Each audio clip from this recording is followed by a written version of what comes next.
salamat sa NRP. Kung hindi dahil sa NRP, hindi ako makapunta dito sa Davao. Nagpunta kami sa Samala Island. Naku, ang ganda ng ihip ng hangin. Masaya kami doon kasama sa mga NRP leaders. Ngayon, nagpunta kami doon sa Garden of Eden. Ako, ang ganda. Kung hindi sa NRP, hindi ako makapunta. Kaya, salamat NRP. Yes to success!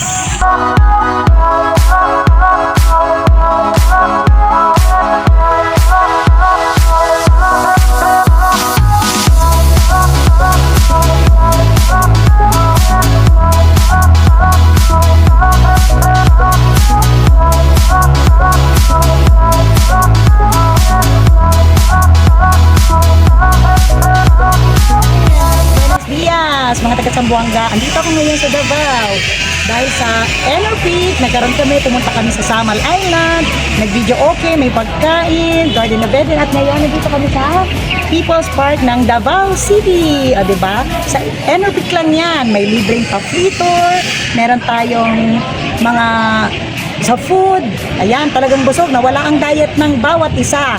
Mag-inom lang ng Revive and Natacor. Kaya sa NRP, yes to success!